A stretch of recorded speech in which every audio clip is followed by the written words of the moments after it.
Welcome to BCB Live. Yes, we are that safest station in the nation.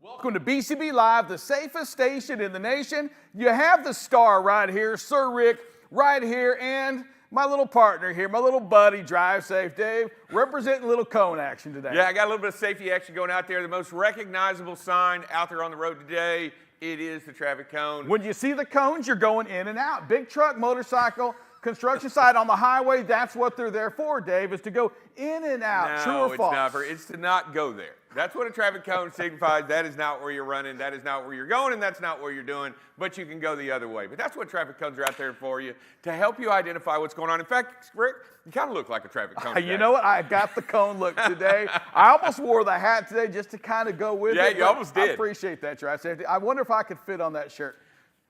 No chance? No chance at all? Not happening today. Hey, Run, jump. Come on. I'm not trusting you on that. We'll do that. We'll do, what is that? What was that movie? We'll do the dance. Yeah, we're not doing that. All right, you know what? Okay, come on. Can you do it? I'll do it. I'll do it. No, you got to do it. No, we ain't doing it.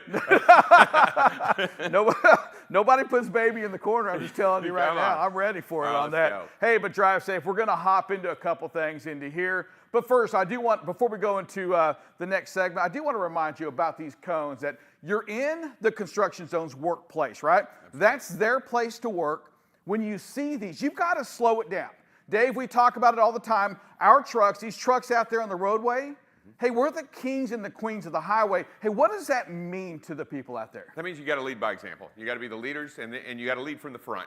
You can't lead from the back. You can't just push, but you got to lead from the front. You got to lead by example, and you got to do it. You got to do what you're supposed to do out there on the road. You got to make sure that this industry always has the best reputation that it can have, because we got to work on it every single day. It's what we do, and it's what you do, and we're going to be back. We have some fuel stories for you, but Drive Safe Dave, today's Wednesday, so it is Freight and Review Day. Yeah, well, it's time to get that update on that freight market that just sucks. But we're going to talk about it. We're not going to run from it. All that coming up next on BCB Live. The safest station in the nation. All right, hey, check it out.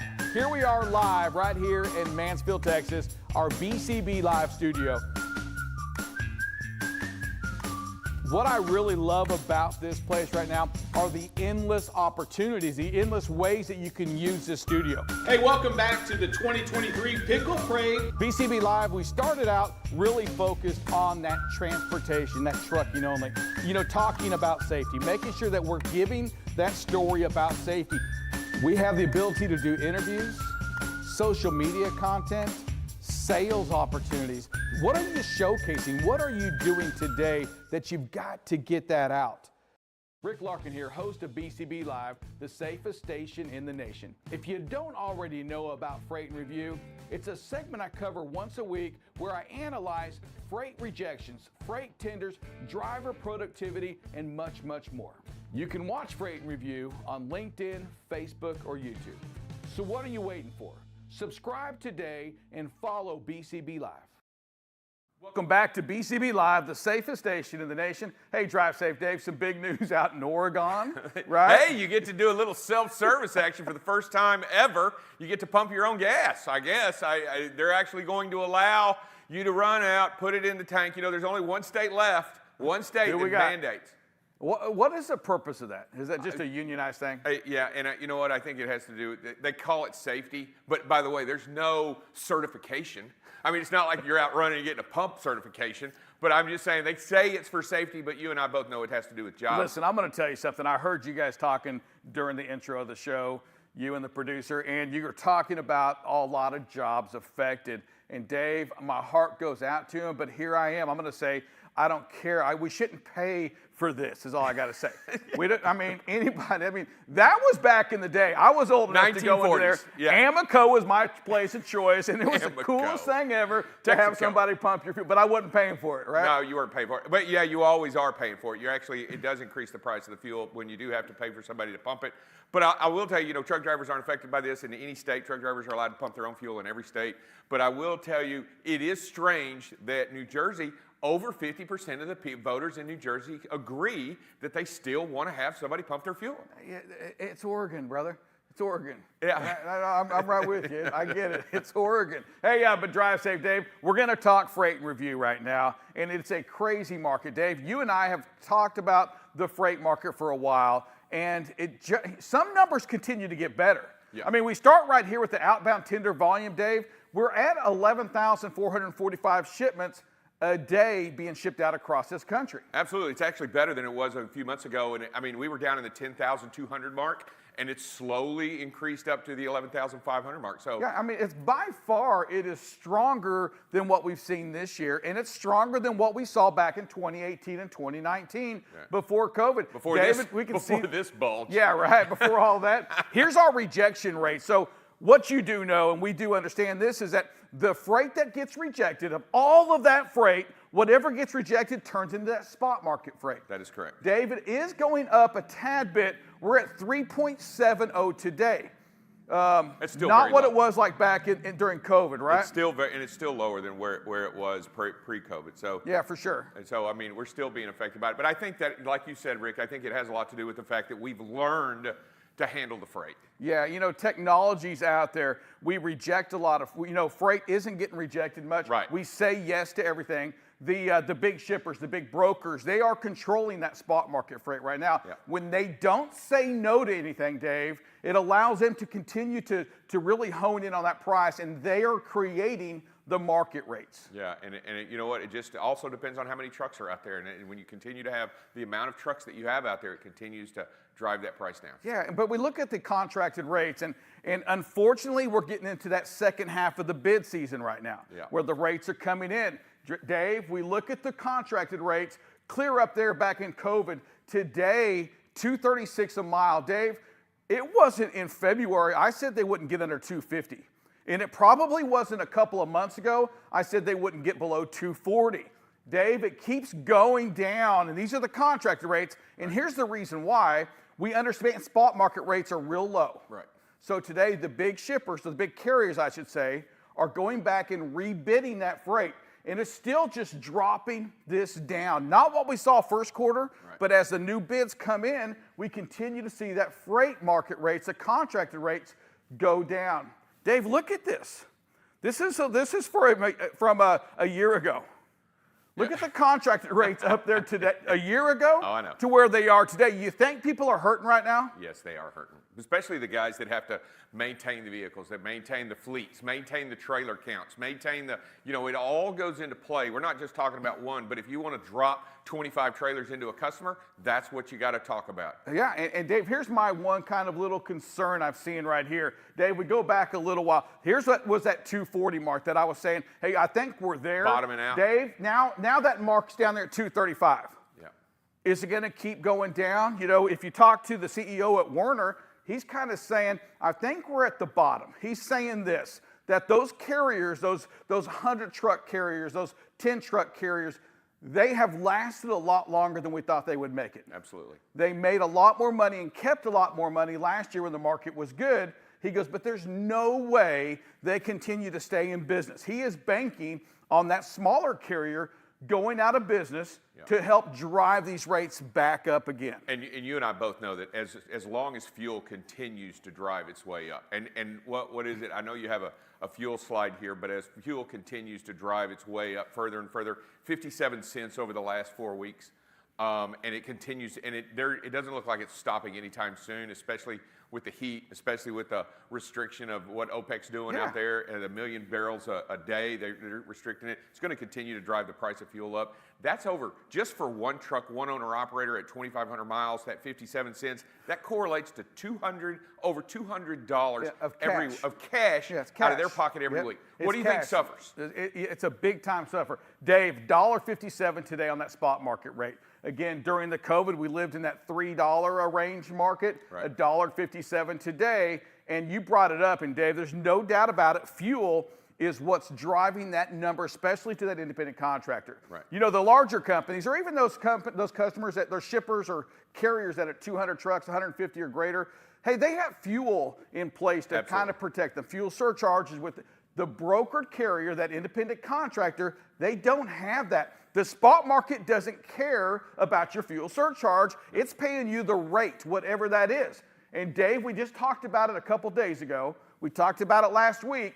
When that fuel is going up, Dave, when we see the fuel going up, up, up, who makes the most money on this? The brokers. The broker makes the money on this because they're paying the market rate. Yeah. Fuel goes up. They already have fuel agreements in with those shippers. They get the surcharge. Margins go up. Yeah. They become a little happier during this time. They become a lot happier at this time, and the person that doesn't become happier at this time is the small carrier out there.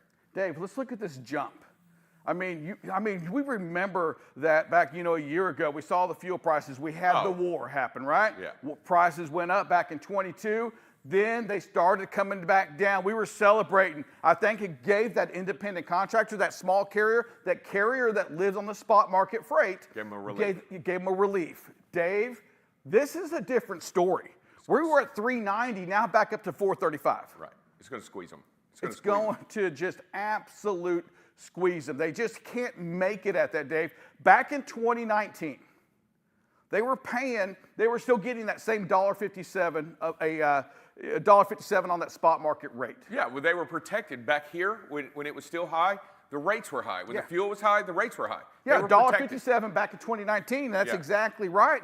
Dave, they were paying $3 a gallon. Right. Or $2.50 a gallon, $2.75 a gallon. They were protected. Yeah, they were protected by the price. Not only have we seen the price of fuel go up, Dave, maintenance is up.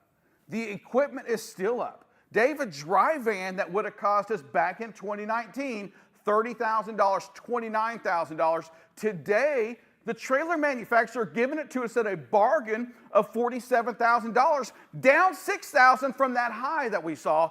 Dave, the rates don't justify that kind of price. And even worse than that, let's go back, and if guys push it out on credit, you and I both know that credit right now of the rate of inflation has driven we've raised that credit up price, we've raised that price index up, and I'm telling you, they're going to pay more for the money they borrow, more for what they do. It is not a long-term solution for this problem that's going on right now. There's no doubt about it, Dave. In conversations we've had with the trailer manufacturers and the truck manufacturers, the prices on them have to come down, which means that today we have got to say no. The asset companies, we've got to learn to say no right now because if you take a trailer that you need and you're paying $47,000 for it, we've shown you the prices on it. They do not justify $47,000. No. So, Dave, for these rates, for our cost to go down on the equipment, I think we're into the middle half of next year before the trailers and the manufacturers agree with us and start reducing those prices down from $200,000 a truck back to $180,000, $175,000. If they want to sell them. Yes, if they want to sell them. If they want to sell No will them. help sell them, though. Huh? No will help. No will. Right? No. Yeah, that's called demand. If we decrease demand, it will decrease the problem. All right. Hey, drive safe, Dave. I know we have weather, and it's not as hot here. I know. What did you been just celebrate nice. yesterday? I tell you, I love it. I sat outside for the first time, and I can't tell you how long, and enjoyed the morning for a second. Yeah, it was nice. Here, throw it up really quick. All right, let's take a look at it. We still have, look at this, most of the country does not have any thunderstorms. Look at the cool weather did to us over the entire country and made it a whole lot better. There is some going to sneak in from the Canada, as usual, in those upper lake states, so we're going to see a little bit of that going on. Throw it over to the heat, Sir Rick. Here it is. Still going to be a little bit warm, but it's not as hot that it was. That high pressure system moved a little bit to the west. It is going to move back in, though, this week. This dome is going to reform. We're going to see the storms blow over. We are going to see, are you talking about a hurricane? Where's my hurricanes at? We're in hurricane season. I told you right it's there, got to Dave. cool off a little bit. Start looking at about September, and we're going to start watching those come in a little bit more in September. All right, staying away from the heat dome. We do know that's what happens on that. Hey, listen, we appreciate you staying and watching BCB Live. Hey, make a difference out there on that road today. We ask you to own that road. Dave, we talk about this, and we have just a few seconds here, but when we're driving down the road, we've got to continue to remember that every moment something's changing. Situational awareness, Dave. Explain how that comes into play. You know, I'll tell you what, your responsibility is that space directly in front of you. You control that space. And I don't care how fast they're going. I don't care how slow they're going. I don't care. The space you control is the concrete right in front of you. And you've got to maintain that distance, maintain control, because it can change in an instant. Yeah. And the minute it does, you've got to be prepared for it. And you've got to be prepared to stop. You have to. Control the space, control the speed. Those are things that are under your control. Own it. You know what, Dave? We're going to say it. We're going to end it with this. We and you, all of us, we've got to make our industry a little better, a little safer. We've got to get those pesky attorneys right there, Dave, that we see out there going after us. Hey, let's get them a reason to step away. Let's get better at our craft. Learn what to do, get better at it, improve your skill set. Yeah, and you know, every day you can get a little bit, you can get a little bit better every single day, no matter how long you've been driving. I don't care if you've been driving 25 years or 30 years. Today you can do it a little bit better than you did it yesterday. We'll see you tomorrow. Hey, God bless, take care, and be safe. All right, bye everybody. We'll see you tomorrow.